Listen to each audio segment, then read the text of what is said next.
प्रेम से बोलें सच्चे दरबार की जय। नाम तो माँ के परम भक्तजनों, माता जी के भक्ति करने वाले, साधना करने वाले, जय माता दी की उपासना करने वाले, सत्य धर्म से, सनातन धर्म से लगे रहने वाले भक्तजनों पर आदिशक्ति माता की बहुत ही कृपा होती है। और माँ के परम भक्तजनों, जो कोई भक्तजन आदिशक्ति की भक्ति में जय माता दी महामंत्र के साथ भक्ति को करते हैं, साधना करते हैं, तो भक्तजनों पर बहुत ही कृपा होने लगती है। और माँ के परम भक्तजनों, सत्संग को सुनने वाले भक्तजनों पर, धर्म से लगे रहने वाले भक्तजनों पर आदिशक्ति माता की कृपा रहती है।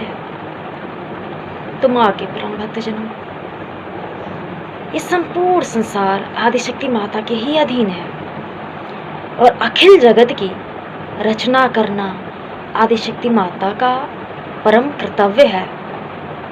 तो ऐसी आदिशक्ति माता का जब भक्तजन जय माता दी नाम से भक्ति करने लगते हैं, साधना करने लगते हैं, अंतर्मन से सत्य रहते हैं और धर्म कार्यों से संलग्न रहते हैं, तब भक्तजनों पर विविध रूपों में, विभिन्न माध्यमों से कृपा होती है।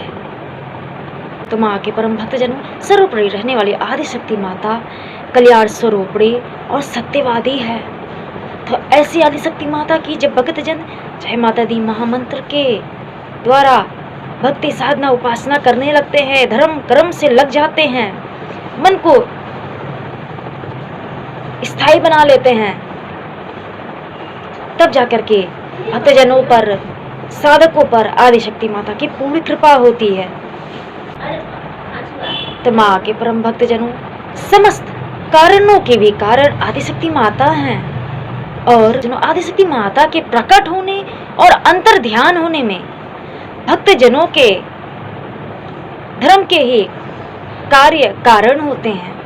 तो ऐसे आदिशक्ति माता को जब भक्तजन महामंत्र के साथ ध्यान, साधना, उपासना सत्य रह करके, अंतर्मन से सत्य रह कर करने लगते हैं, तब जाकर के भक्तजनों पर कृपा होती है। धर्म से भक्ति का प्रादुर्भाव होता है और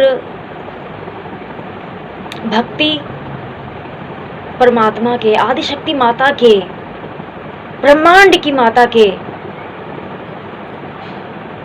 ज्ञान में परम साधन है। सत्य कर्म ही धर्म कहलाता है। इसीलिए धर्म कर्म करते समय, भक्ति साधना उपासना करते समय अंतःकरण को शुद्ध रखना और सत्यवादी होना परम आवश्यक है।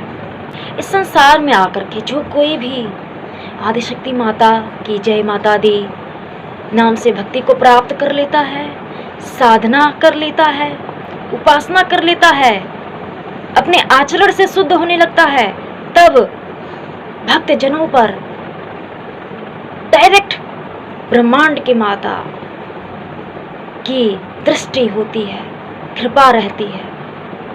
आदिशक्ति माता का मन ऐसे ही साधकों पर, भक्तजनों पर, और तब जाकर के आदिशक्ति माता का मन ऐसे ही भक्तजनों और साधकों में निरंतर संलग्न रहता है। तो माँ के परम भक्तजनों, जो कोई भी भक्तजन इस संसार में आकर के आदिशक्ति माता की भक्ति साधना उपासना को पा लेते हैं, तो ऐसे भक्तजनों पर आदिशक्ति माता की डायरेक्ट दृष्टि होती है, कृपा होती है। आदिशक्ति माता का मन ऐसे ही भक्तजनों में संलग्न रहता है। तो माँ के परम भक्तजनों, समस्त प्राणियों का ऐसी आदिशक्ति माता की जब भक्तजन जय माता दी नाम से भक्ति के ज्ञान को प्राप्त कर लेता है, तो यही भक्ति साधना उपासना सर्वोच्च विद्यमान रहने वाली सत्यवादी कल्याण स्वरूपी आदिशक्ति माता की भक्ति साधना उपासना करना प्राणियों का परम कर्तव्य हो जाता है। तो माँ के परम भक्तजनों, तो माँ के परम भक्तजनों, जो कोई भी भक्तजन आदिशक्ति माता की भक्ति साधना उपासना को प्राप्त कर लिए हैं, यह उनका परम सौभाग्य है। और जब भक्त यह भक्ति कर करके कृपा के पूर्ण पात्र होने लगते हैं, तब भक्तजनों का सौभाग्य होता है, समस्त मनोरथों की पूर्ति होने लगती है, भक्तजनों पर दृष्टि होने लगती है, कृपा होने लगती है। तो प्रेम से बोले सच्चे दरबार की जय।